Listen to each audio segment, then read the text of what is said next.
میں اس کے بعد میں بہت ہی ادب کے ساتھ حضرت مولانا محمد اقبال قاسمی دامت برکاتہم صدر جمعیت علماء تمل ناڈو اور سابق شیخ الحدیث جامعہ باقیات الصالحات کو دعوت دیتا ہوں تشریف لائے. ہمارے جو اغراض و مقاصد ہیں، ہمارے اس اجلاس کے جو اہم ترین عناوین ہیں اس پر پرمغز روشنی ڈالیں. اور ہمارا پہلا جو مطالبہ ہے وہ مسلمانوں کو ان کی آبادی کے تناسب سے حکومت ہند کے تمام ہی شعبوں میں ان کی آبادی کے تناسب سے نمائندگی مسلمانوں کو ملے. اور دوسرا جو اہم ترین ہمارا مطالبہ ہے وہ یہ ہے کہ معصوم بے قصور مسلمانوں پر جو ظلم و زیادتی ہوتی ہے، پہلے ان پر ظلم و زیادتی کا جو شکل تھی وہ فسادات کے ذریعے سے تھی، اب اس کی شکلیں بدلتی جا رہی ہیں. ہم حکومت ہند سے اس بات کا مطالبہ کریں گے کہ ان بے قصور مسلمانوں کے کیریئر اور کیریکٹر کو جنہوں نے تباہ کیا ہے، جنہوں نے ان کو برباد کیا ہے، ان کو ان کی مناسب سزا ان کو ملنی چاہیے، ان کو معطل کرنا چاہیے. یہ انسداد فسادات سے متعلق جو بل حکومت کے زیر غور ہے اس کو پورا کرنے کی، اس کو پاس کرانے کی کوشش کریں. اس کے یہ دو ہمارے جائز مطالبات ہیں، اس کے لیے یہ اہم ترین اجلاس منعقد کیا گیا ہے. میں پھر دوبارہ حضرت مولانا محمد اقبال قاسمی دامت برکاتہم سے ادب درخواست کرتا ہوں تشریف لائیں اور اپنے رہنما خطوط سے اس اہم ترین اجلاس کو صحیح رخ دیں.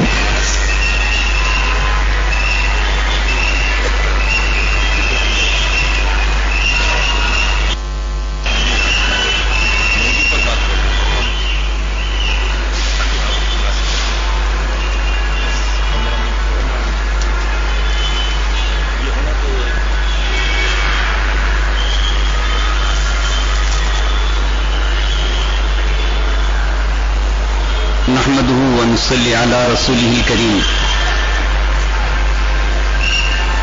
قابل احترام صدر جلسہ،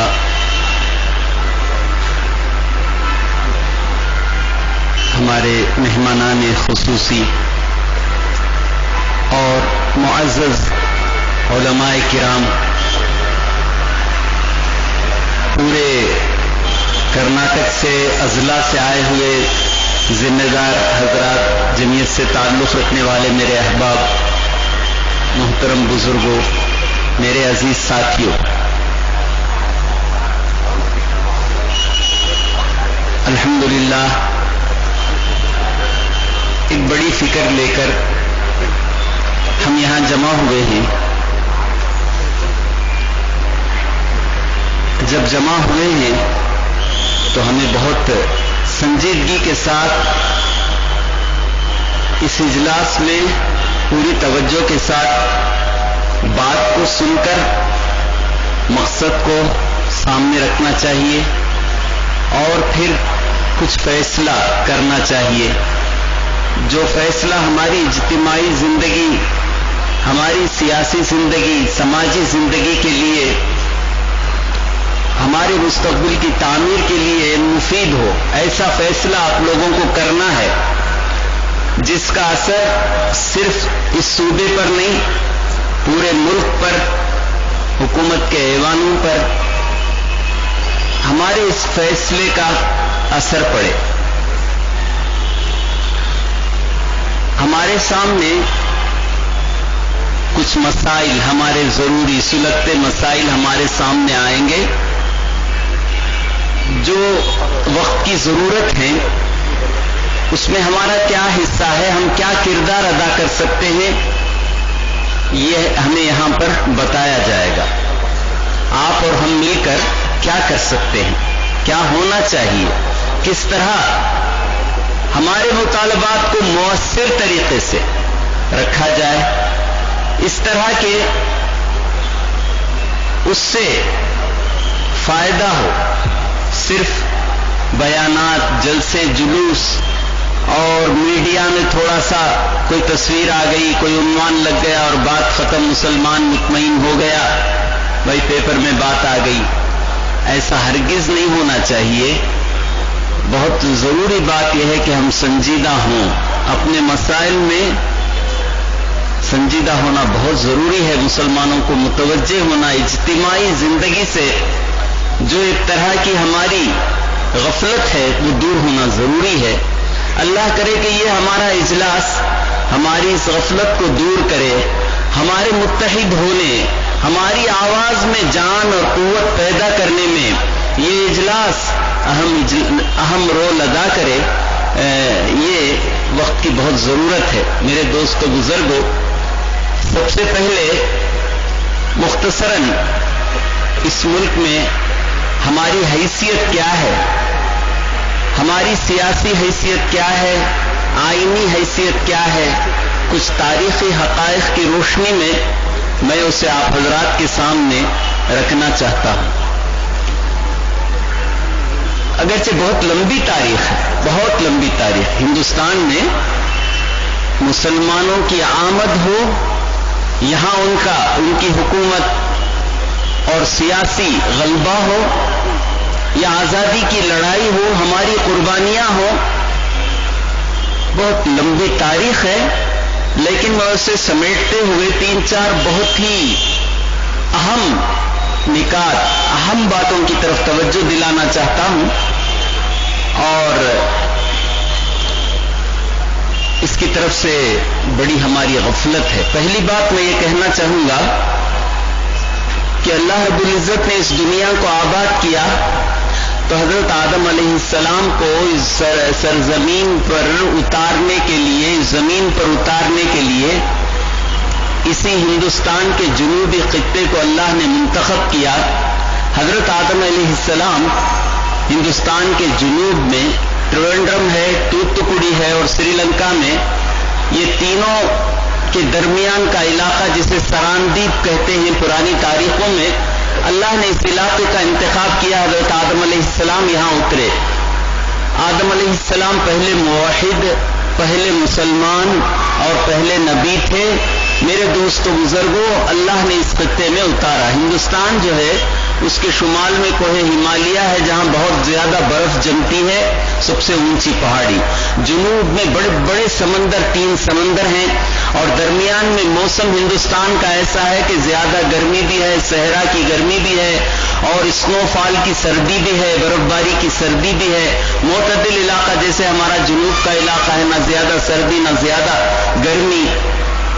اور پھل پھلالی کیا، فروٹس کیا، ترکاری کیا، سبزیاں کیا، دنیا میں کسی ملک میں اتنی سبزیاں نہیں ہیں اور اتنے قسم کے پرندے جانور نہیں ہیں۔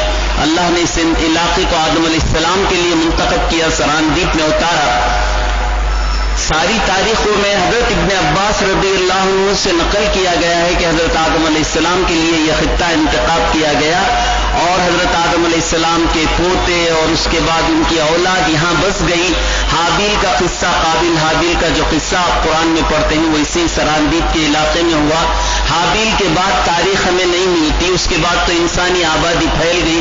حضرت آدم علیہ السلام نے کئی سفر حج کے کیے اور پھر وہیں بس گئے، ملک شام کی طرف کہیں ان کی قبر پائی جاتی ہے، اردن اور فلسطین کے قریب۔ لیکن حضرت آدم علیہ السلام نے بنی نوع انسانی کی ابتدا یہی سے کی، یہ ملک ہے۔ میرے دوستو بزرگوں، پہلی حقیقت آپ یاد رکھ لیں کہ دنیا میں کسی بھی قوم کا کسی بھی وطن سے اتنا تعلق، اتنا حق نہیں ہے جتنا ہم ہندوستانی مسلمانوں کا اس ملک سے حق ہے، ملک پر حق ہے۔ سب سے زیادہ ہمیں اس پر حق حاصل ہے، ہمارا ملک ہے پہلے نمبر پر۔ بے شک آدم علیہ السلام کی اولاد سبھی ہیں، ساری دنیا ہے، سب ہیں، لیکن ہمارا عقیدے کا تعلق صرف باپ ہونے کا نہیں، ان کی وراثت کے ہم حامل ہیں، اس لیے ہم سب سے زیادہ حقدار اس ہندوستان میں وطن ہونے کے ہیں۔ میرے دوستو بزرگوں، دوسری بات میں یہ بتانا چاہتا ہوں کہ ہندوستان اقلیتوں کا ملک ہے۔ کچھ لوگ یہاں تھے جن کو کہا جاتا ہے ٹرائبلز بنا کر اور آدیواسی بنا کر ان کو پہاڑوں اور جنگلات کی طرف بھیج دیا گیا، جیسے ریڈ انڈینز ہیں امریکہ میں، تو یہ کہا جاتا ہے وہ اصلی باشندے ہیں ہندوستان کے۔ یہ بات غلط تاریخ بنائی گئی ہے۔ ہندوستان تو سونے کی چڑیا تھی، یہاں پورے ممالک سے آرینس آئے، دوسرے آئے, انگریز آیا, سب آئے. میرے دوستو بزرگوں, میں یہ بتانا چاہتا ہوں کہ یہ اقلیتوں کا ملک ہے. الگ الگ اقلیتیں, مذہب کے نام پر, ذات کے نام پر, کیا کیا نام پر, نسل, رنگ, زبان کے نام پر کتنی اقلیتیں ہندوستان میں ہیں. سب اقلیتوں کا ملک ہے. یہ کہنا کہ ایک اکثریت ہے, ایک اقلیت ہے, اکثریت 85% ہے, وہ ہندو ہیں اور ہم بالکل غلط ہے. یہ تو اقلیتوں کا ملک ہے اور ہندو ذات برادری میں بٹے ہوئے ہیں. ان کی ایک ایک ذات جو ہے کوئی 2% ہے, کوئی 4% ہے, کوئی 5, کوئی 10, 20% ہے, اس سے زیادہ نہیں. لیکن ہندوستان جو جن کو ذات سے بھی علیحدہ کر دیا گیا, وہ دلت, وہ بھی 20% ہیں. لیکن الحمدللہ اقلیتوں میں سب سے بڑی اقلیت ہم ہیں. میرے دوستو بزرگوں, 20% سے متجاوز ہیں. اگرچہ تاریخ, اگرچہ سینسس میں کم بتایا جاتا ہے, لیکن ہم بڑی اقلیت. ہر 5واں چلنے والا اس سرزمین پر مسلمان ہوتا ہے. یہ تیسری چیز ہے. چوتھی چیز جو ہے, انگریز خبیث آیا تو اس نے اسلامی حکومت, اسلامی آثار سب کچھ ختم کیا, ہندوستان کو لوٹ کر لے گیا, یہاں کا قانون, انصاف سب کچھ بدل دیا اس نے, اور اسے قلاش اور بالکل ہی قلاس مفلس بنا کر چھوڑا اور لوٹ کر لے گیا. میرے دوستو بزرگوں, اس انگریز کو نکالنے کے لیے جو قربانیاں 200 سال تک مسلمانوں نے دی ہیں, اس کا عشیر کیا سوا حصہ بھی دوسروں کے پاس نہیں. یہاں کبھی جیل گئے ہوں گے, کچھ سزا ملی ہوگی, لیکن چپے چپے پر خون بہایا ہے. 1538 سے ہماری تاریخ شروع ہوتی ہے, جب پورچگیز والے کوچین میں اترے تو وہاں سے مسلمانوں نے مقابلہ کیا ہے, اور برابر 200 سال تک تاریخ ہے, اور مقابلہ ہم نے کیا, جان دی, خون دیا, سب کچھ دیا اس ملک میں, اور دوسروں نے, ہم نے 95% قربانیاں دی, 5% اوروں میں تقسیم کر سکتے ہیں, چھوٹی چھوٹی ان کی قربانیاں ہیں. میرے دوستو بزرگوں, جب ملک آزاد ہوا تو تقسیم ملک کا بہت عجیب مصیبت ہمارے سر پر آئی, ہمارے اوپر الزام آیا. حالانکہ ہم نے اس وطن کو اختیار کیا, اور کسی 2 ہفتے پہلے ہندو اخبار میں کسی پروفیسر کا بیان آیا تھا, کوئی سنگھ ہے, اس نے ایک عجیب بیان دیا کہ زندگی بھی یہاں گزارے اور اسی مٹی میں دفن ہو جائے, اگر کوئی ہے تو وہ مسلمان ہے, ورنہ اوروں کو تو جلا دیا جاتا ہے, کچھ کر دیا جاتا ہے, لیکن مسلمان یہی زندگی گزارتا ہے, اسی مٹی میں رہے گا. میرے دوستو بزرگوں, یہ ہمارا وطن ہے, ہمارا وطن ہے, اس کی تقدیر ہمیں لکھنا ہے, اس کی آؤٹ لائن ہم نے دی, اس کو بسایا ہم نے. سارے شہر, احمد آباد ہے, عظیم آباد ہے, دلی ہے, اور بڑے بڑے شہر, حیدرآباد ہے, کتنے شہر ہیں, شہر بنا کر اربن لائف یعنی شہری زندگی, ہندوستان کو بڑی بڑی عمارتیں, علامتیں سب ہم لوگوں نے دی ہیں. آؤٹ لائن بھی ہم نے دیا اور شہری زندگی بھی ہم نے دی. میرے دوستو بزرگوں, ہمارا بڑا حق بنتا ہے, لیکن ملک آزاد ہوا تو ایک دستور بنا, جمہوری دستور, سیکولرزم اس کا جو ہے مزاج مانا گیا, ہم نے اسے قبول کر لیا, مان لیا. یہ کوئی جمہوریت شریعت کے مطابق ہونا کوئی ضروری نہیں, اس میں بہت سے ہمارے اعتراضات ہیں علماء کے, اس کے باوجود عام مفادات میں, قدرتی وسائل میں, اور یہاں کی ہواؤں میں, پانی میں, یہاں کی ملازمتوں میں, یہاں کی تعلیمی ہر چیز میں برابری کے حقوق ملیں گے, یہ ہم نے تسلیم کیا. اور بعض باتوں میں ہمیں آگے بڑھنے کے لیے ہمارے لیے الگ حقوق بھی ہیں, اقلیتی حقوق ہیں, یہ سب مان کر ہم نے شروع کیا. لیکن 65 سال ہو گئے. میرے دوستو بزرگوں, اب ہمیں آئینی حیثیت ہماری سمجھنی چاہیے. وہ آئینی حیثیت جو ہے بالکل روشن ہے. 1981 میں راجیو گاندھی کے زمانے میں جب سینسس اٹھایا گیا تو یہ عجیب بات سب کو سامنے آئی, سب کے سامنے, کہ مسلمان جو ہے دلتوں سے اور شیڈول کاسٹ سے بہت پیچھے ہے, پسماندہ ہے, تعلیم میں اور اقتصادیات میں, معاشی ذرائع میں بہت پیچھے ہے. اور اسے کنفرم کیا, اس کی تصدیق کی 2006 میں, 2006 میں سچر کمیٹی نے. اس کے بعد حکومت نے یہ جائزہ لیا کہ کیا مسلمانوں کو ریزرویشن دیا جا سکتا ہے جتنا ان کا مطالبہ ہے. کیونکہ اعتراض یہ ہو رہا تھا کہ مذہبی بنیاد پر ریزرویشن کی کوئی بنیاد دستور میں نہیں ہے. مسلمان کو ریزرویشن بحیثیت مسلمان نہیں مل سکتا. میرے دوستو بزرگوں، ریزرویشن یعنی مختص کرنا ہمارے لیے سیٹوں کو ہر چیز میں، مواقع میں اور تعلیم میں ہر چیز میں مختص کرنا ہمارے واسطے ریزرویشن. اس کا مطالبہ تو آزاد ہندوستان کے بعد سب سے پہلے جمعیت علماء ہند نے 5 ہی سال بعد مطالبہ رکھ دیا 1956 میں سورت کے اجلاس میں. ریزرویشن کا ہمارا مطالبہ ہے، برابر ہم زور دیتے رہے اس پر، اور الحمدللہ حضرت فدائے ملت مولانا سید اسد مدنی رحمت اللہ علیہ نے آخری چند سالوں میں اونچی سطح پر پارلیمنٹ میں ہو، کیبنٹ میں ہو، صدر کے پاس ہو، اس مسئلے کو مؤثر طریقے سے، انتہائی مؤثر طریقے سے اٹھایا جمعیت کی بنیاد پر. میرے دوستو بزرگوں، جمعیت علماء ہند ہی ایک ایسی تنظیم ہے جو دنیا میں مسلمانوں کی سب سے بڑی اور سب سے پرانی تنظیم ہے. میں یہ نہیں کہہ رہا ہوں ہندوستان کی ہے، لیکن دنیا میں کوئی ایسی تنظیم اتنی پرانی نہیں ہے. دوسری خوشخبری میں آپ کو سناؤں، جمعیت علماء ہند جو ہے وہ سیاست سے علیحدہ ہو گئی، لیکن ایک دستور بنایا. اس دستور میں اس بات کی رعایت کی گئی کہ اس کی رہنمائی، اس کی ہیئت حاکمہ، اس کی جو گورننگ باڈی ہے، کمانڈنگ باڈی ہے، وہ علماء کے ہاتھ میں رہے گی. اس کی کمان علماء کے ہاتھ میں رہے گی. سنجیدہ علماء، الحمدللہ اس کی برکت سے ہندوستان کے ہر ضلع کے سنجیدہ علماء، کام کرنے والے، جن کے پیچھے ہزاروں مسلمانوں کی طاقت ہے، اس تنظیم میں ہیں. چاہے وہ کشمیر ہو، کنیا کماری ہو، یا آسام اور پھر تریپورا سے لے کر کچھ کا علاقہ ہو، علماء اس سے جڑے ہوئے ہیں. اور حکومت اس سے دبتی ہے، سمجھتی ہے اس وزن کو. لیکن میرے دوستو بزرگوں، یہ جو اتنی لمبی داستان میں نے سنائی، اس کے باوجود آج ہمارے بہت سے مسائل کیوں نہیں حل ہوتے؟ بنیادی مسائل کیوں نہیں؟ ہماری جان کا مسئلہ ہے، ہماری آبرو کا مسئلہ ہے، ہماری تحفظ کا مسئلہ ہے، تشخص کا مسئلہ ہے. یہ کیوں حل نہیں ہوتا؟